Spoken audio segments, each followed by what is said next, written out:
Listen, if you're on Shopify or WooCommerce and you are still sending those ugly, plain order confirmation emails, then you're probably leaving money on the table. The beauty of this video is that I'm going to show you how to replicate the transactional setup within Klaviyo, how to customize the emails for your brand so that they brand and sell as they confirm the orders. And I'm going to do it step by step by step. I'm going to show you how to create automations. I'm going to show you what automations should look like. And I'm going to show you how to mark them as transactional emails so that you can finally turn off the ugly notifications from your Shopify and have a best-in-class transactional setup. Okay, let's start with the very basics. What are transactional emails, right? Those are system messages that the customers already expect, including order confirmations, shipping updates, or billing reminders in case you're using a subscription business model. You are legally required to be delivering those. You can't not do this.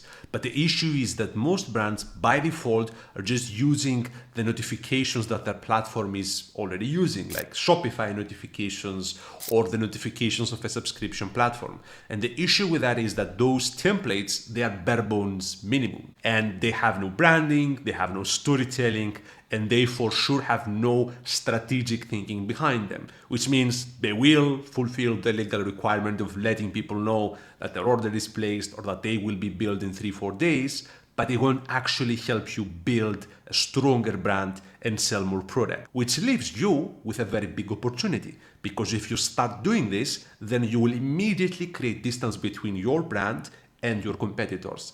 And thankfully and luckily for you, this video is going to show you exactly that. Before we begin, I want to show you actual examples of transactional messages so that you know specifically what I'm talking about. So this is an actual default Shopify order notification and how it looks like. It basically thanks you for your purchase, lists out an order number, and then there's a little bit of a summary that tells you what you purchased, if any discounts were applied, and so on. And then below that, it also lists out your address, which I'm not going to show you because I don't want you to see my address. But it's pretty bare bones. There's nothing about the brand here. There's no storytelling. There's no call to action that would actually benefit the brand here, besides just me like visiting the store, which at this point, why would I, right? Like there's no real nudge for me to do anything of value. Whereas what you can see, and these are like real examples from customers that we've worked with. In this case, you see that we have like a clear expectation setting at the beginning that, okay, now it's ordered, we're going to pack it, ship it, and then it will finally be delivered. There's actually a little bit of a poem situation going on here, which is reinforcing the client's brand in this case. And then down below, there's an FAQ section, which is very important in case they have questions. And then it goes on and on. And there's a lot of things that you can do with that sort of email, because again, the idea is that everybody checks those emails. Everybody's interested in what their order is. And this is a perfect opportunity to ask people to do certain things. Like in this case, we are telling them that the money back guarantee that we extend to them is conditional on them taking a before and after picture. And we are asking them to do so in this very high engagement touch point. When they are actually receiving another update, we're inviting them to join the inner circle, which is our SMS list, in case they haven't already signed up for it. In this case, we are having information about the ingredients and like why they're good. And lastly, this is a very relevant touch point. We are actually asking them to leave feedback on a Facebook ad. This is after the product has been delivered. It triggers the moment they are actually receiving the shipment. We are creating excitement on social media, which creates social proof, which ultimately creates better performance in our advertising. So this is just one of many ways you could be using those touch points. The main idea behind this is that these can and will be high engagement if they are set up properly, and it's a totally missed opportunity to not be utilizing them and just use the default notifications. What you can also consider is the post-click experience. So for example, you can have specific landing pages that could potentially take OTP customers through an educational journey on why they could potentially become subscription customers. So you could think through what type of customer am I sending those notifications to, on top of just creating a one singular journey. There's tons of nuance and tons of potential in terms of what you can do. Okay, so let's take a look at how those emails are actually built. And I've opened up an actual template, and I'm going to show you more than one, just so that you see that, like, ultimately it's something that you can also do. It's not rocket science.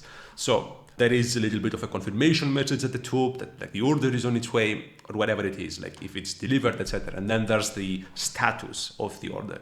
You've ordered, like it's being packed, it's shipped, delivered. Usually those are the four main touch points, but like you can have more potentially. Then you're gonna say this is when you should expect it to arrive, and then basically set some expectations that maybe we're gonna have delays, so +2, -2, whatever the case is for your business. You're gonna list out the customer's address, and then you're gonna list out the actual order details, like what you purchased, what the name of the product is, how much it costs, if it was discounted, and what's like the ultimate value. And then you can have your other like touch points as we discussed. And this really is it. Dynamic code that you see within the emails has a lot to do with the technology that you might be using. You can do it with the native Shopify integration. In fact, I'm going to show you how to do this next. But in our case, we sometimes use third-party technologies like Malomo, Wonderman, Aftership. There's so many, really. All of them do the exact same thing. The main difference is what carriers they connect with. But it really is as simple as that. You essentially pull in the dynamic code from the event that you use to trigger the flow within the content. And that's about it. And let's take a look at how this like actually looks in practice from point zero, so that you know exactly what I'm talking about. Okay, so this is like a totally empty email. I'm using the default Shopify notification. It really is fairly simple. All you need to do is lay out the information as I showed you before. I'm just gonna information section, what to expect, and then you will need to have like shipping address, order details. Like fundamentally those are the 4 building blocks, right? And here you would say something like, hey, Mr. Customer, thank you for purchasing from our brand. You would type in your name, Yokto, and then unless you're using a third-party tool, probably you won't be able to estimate when the order will arrive, so you should give them like a directional sense. Most of our international orders take 7 to 14 days to arrive. Expect 2-day delivery within the UK, whatever it is. And then eventually you will need to add the personalization code. And honestly, this is exactly like every other personalization. You would just head over here, add personalization, and then here you have all sorts of different types of personalization. What you are ultimately looking for is event-based. So you want to pull information from the event that you're using to trigger the flow, as I said. So you would be having potentially like a shipping address, and then you would have the city, and then you would have the state, and then you would have the country, and like maybe I should add the postal code here as well. Yeah, and then you would similarly pull the information about the order here. And as you saw in the other examples, you can do this in a table. There can be like an image on the left, the text, the personalized text can be the right. So you can make it look nice. My recommendation is to first think through how the content should look like. We use Figma, you might use something else. And then once you have that clearly built out, it's relatively easy to pull the content within Klaviyo and put it together.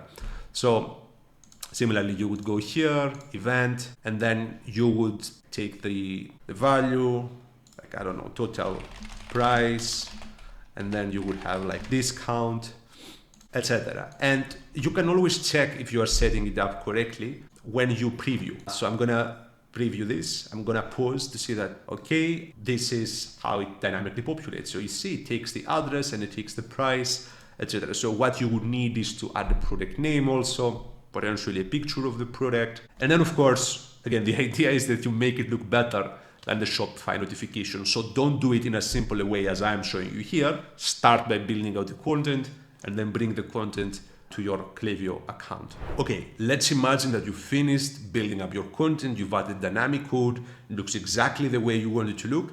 What do you do next? The next thing you do is you have to actually apply for transactional status. So you click on your email or SMS, it applies to both, and you scroll down below here where it says transactional, and then you apply for transactional status.